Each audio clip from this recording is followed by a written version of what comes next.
Hi, this is Joseph. It is Friday. It's May 7th. Today was non-farm payrolls. What we're looking at is the pound dollar. I wanted to show you a trade that we've executed a few different times. It's basically the same trade setup, but I've had opportunities to trade it throughout the week. So with the trade copier, very often I get the question, are you swing trading? Are you day trading? And with the trade copier, what I prefer to do when I execute trades for the trade copier is to day trade, so that way we can close each day with some profits. Sometimes when you take on a bigger position that would be more like a campaign or something that you might be in a trade for a couple of weeks to a couple of months, and that gets pretty exhausting if you're looking to earn money quickly and almost every day. So that's again the reason why I prefer to day trade. But this method, what I'm using as far as point and figure, you've probably seen some of my other videos on the YouTube channel where I'm counting the waves, and I'm looking for reversal patterns, things like that are very, very effective. And I'm also using Wyckofian logic and price structure to analyze the phases of consolidation, such as accumulation and distribution, and then waiting for the breakouts. So when I'm doing that, I'm also waiting for the entries to appear on the point and figure. So you'll see in some of my videos that I actually have a bar chart or a candlestick chart next to the point and figure chart, and it would be relative to whatever currency pair I'm trading. So again, in this example, this is the pound dollar. So this was a trade that we actually executed earlier in the week. We did have a couple of opportunities last week with this one as well.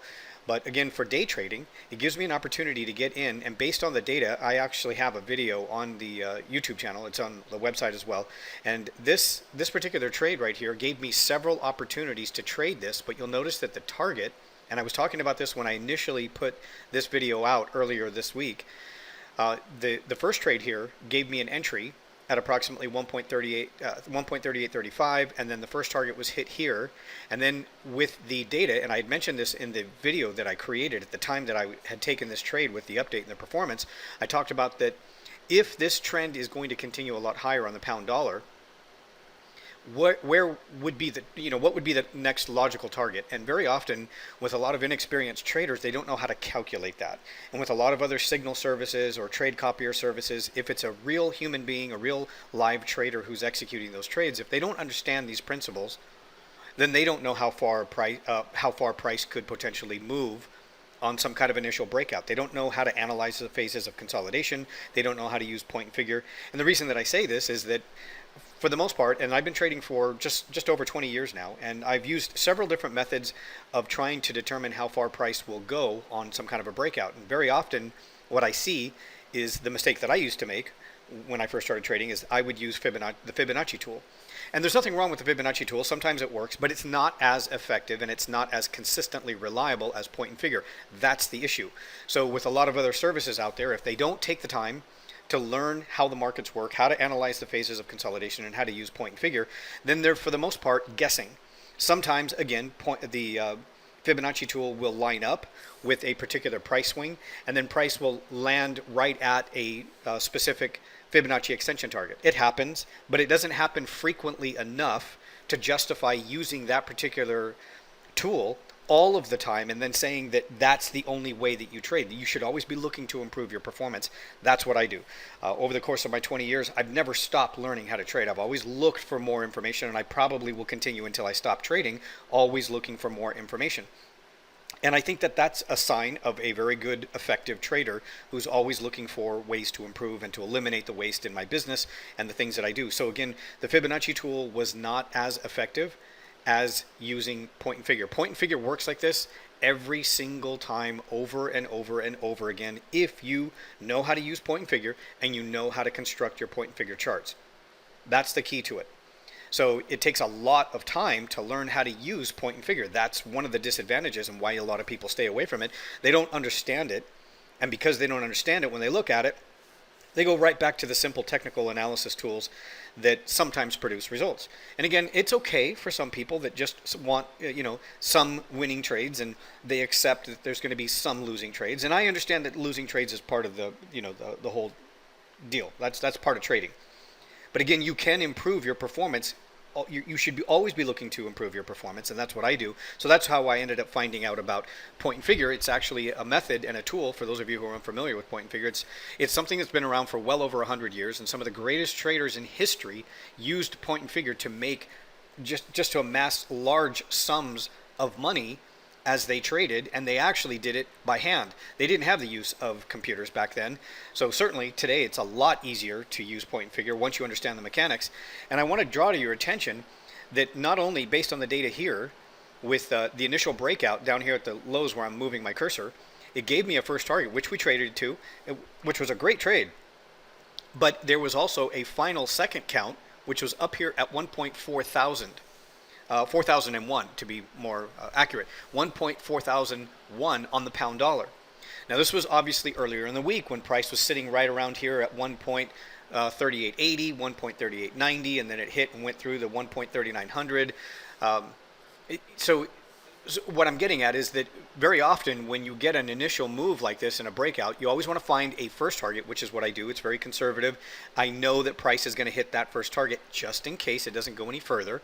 And if there were signs of weakness and some kind of a turning point where price would start to move downward and we'd get a new downtrend, then I would see signs of that. Then I would no longer be looking for the second target. I could see that things were unwinding and, perhaps looking at a 4-hour chart or a daily time frame. Now, looking at the daily time frame, during the last couple of days leading into non-farm payrolls today, it looked a bit choppy. And I can tell by looking at the daily time frame, the closing prices, and looking at those candles and those patterns at those specific levels of support and resistance on the larger time frame, that it was going to be choppy. So it was choppy yesterday on Thursday, so I only had one quick short trade. Again, it was a sell opportunity, and it's relatively fast. And then you get another sell opportunity, let's say after non-farm payrolls. It's something that you have to be prepared for. But I have to realize that the uptrend isn't over with just yet, and that's what point and figure helps me identify. And I share all of this with you because this is exactly what I do as I'm analyzing these trade opportunities before I execute a trade. And when I execute a trade, I continue to manage the trade to make sure that everything is intact as I expect it to be, so that I can either continue to hold on to a trade or get into a second entry opportunity to trade more of this uptrend when I get a signal.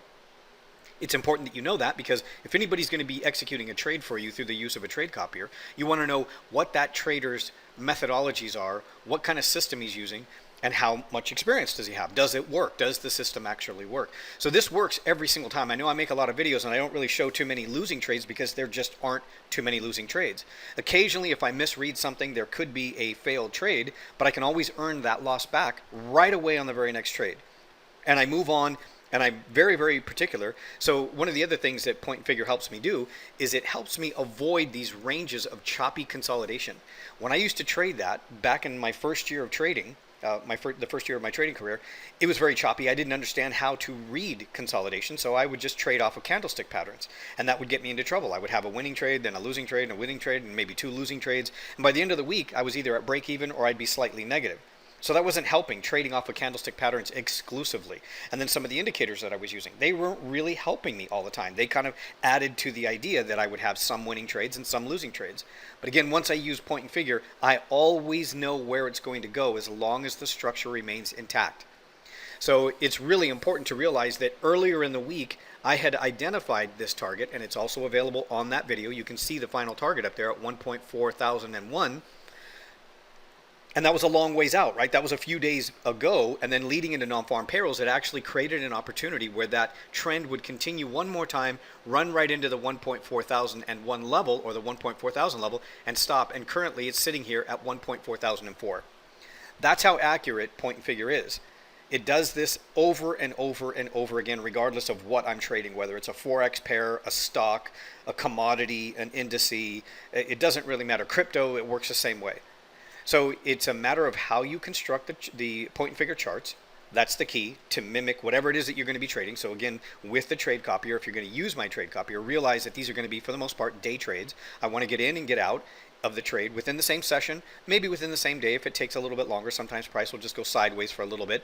That actually happened earlier in the week. I got into a trade, took a little bit longer than I thought, and then eventually it popped right up and hit my target, and I was able to get out of the trade. So I use this method, this strategy, on any currency pair that I trade: the euro, the dollar Canadian, the Australian dollar, the dollar yen. It doesn't matter. It works the same way every single time. And the interesting thing about point and figure is that when you use it correctly, everybody sees the same entry. It's not like everybody in other, let's say, other groups or communities where they're sharing their trading system. Everybody's using different indicators. Other people will use, the Fibonacci tool in a different way. There's so many different variables, but it's very, very clear. There's no, it's almost like that binary code idea where you have a yes or a no, right? It's either the 1 or 0. It's either an on or off switch in a sense. And what I mean by that is you can see very solidified levels of resistance, very solidified levels of support, and I don't mess around. Like, I don't get into a trade unless I get a signal with the point and figure, but I'm always watching the candlestick and the bar charts for which gives me the opportunity to analyze the phases of consolidation. There's a very specific phase of that consolidation when I can determine that smart money is about to make a bigger move and it starts to break out, which is in phase C. And you can see here, by the time I get these tests and these pullbacks, I get entries like this, and they move pretty quickly. And I can take quick pieces of the trade, get out, wait for another opportunity. Here's another entry. Let me get my crosshairs here, and you can see there's another entry right here, which then drives right into that last final target. Now, this final target, again, was based on the data that was over here to the left. So again, I'm going to be looking for a first target, sometimes a second target, and then a third target. If there isn't a second or a third target, it's just a first target and a second target. And it's all based on how much data there is here and what the consolidation or the accumulation or reaccumulation phase actually looks like. That's what I was talking about earlier in the week when I talked about this initial setup. And I was also hinting to the idea that this could probably continue and go right there to the 1.4001. Let's wait and see what happens. I didn't know when it was going to happen, but you can see that this thing relatively, for the most part, stayed within this range of consolidation. So we had a breakout. It moved up, created a new range of reaccumulation, and then another few breakouts here with different entry opportunities based on the patterns that I trade with the point figure. There are very specific patterns that I'm also looking for to allow me to get into these trades. So these are big trades. We're not scalping. We're not making 2, 3, 4, 5 pips. We're making, on the low side, even if it's a short-term trade or very quick trade. Let's say I can apply this to a 5-minute point and figure charts, something that would resemble a 5-minute time frame, and so I would be in and out relatively quick, and that could, let's say, generate 12, 13 pips. But that's not really what I'm doing with the trade copier. I want bigger trades. I want 40 pips. I want 80 pips.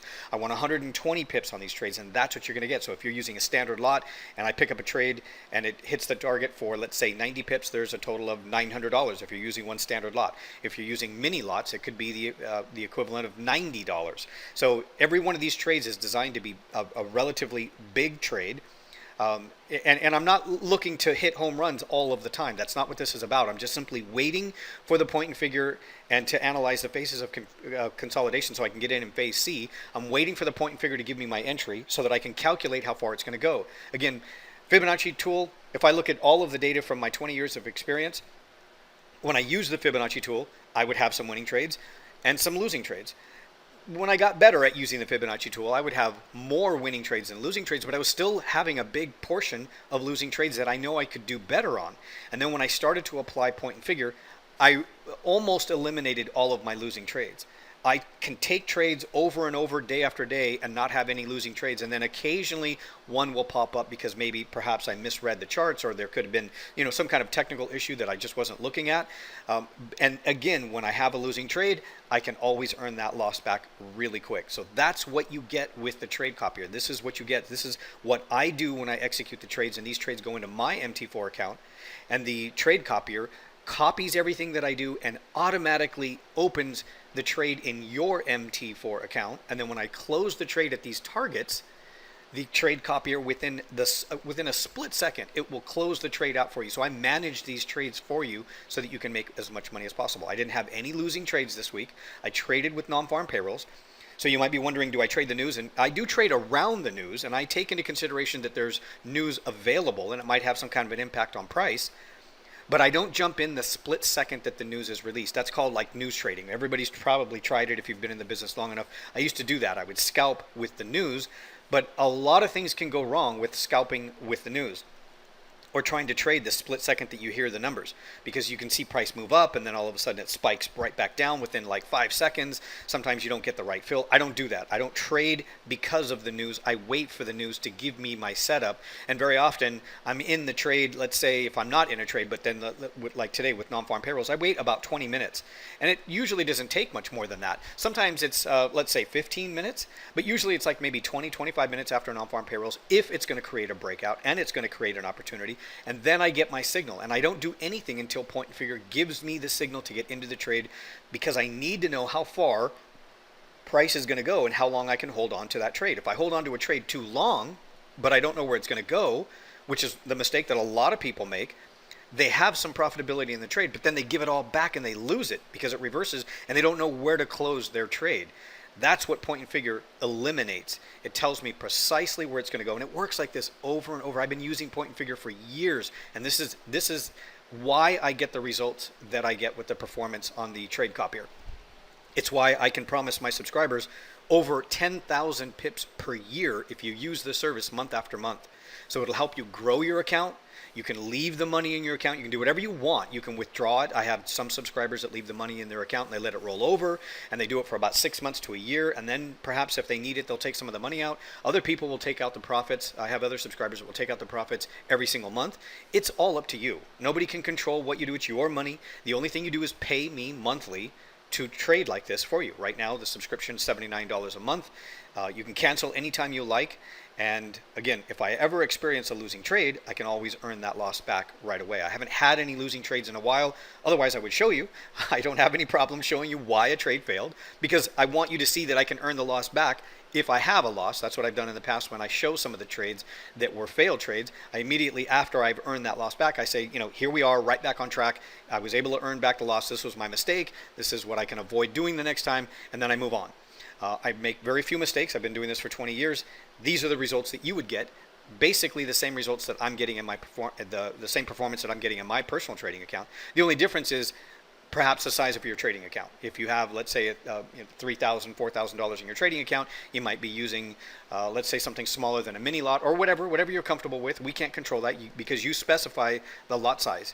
With the trade copier, you can actually enter in what you want as far as the lot sizing when the trade copier executes a trade. So it's up to you. But again, I always recommend using small, low leverage to start off with until you're comfortable with the results, and then move on. But this is a big deal. This is a really big day. So again, if you are ready to sign up to use the trade copier, there's no long-term commitments. You can cancel anytime you like. Go to the purchase page, and you can complete the checkout. Once you complete the checkout, you'll be redirected to the members area. Inside of the members area, you'll watch a quick video that will explain exactly how to attach the trade copier to your MT4 account.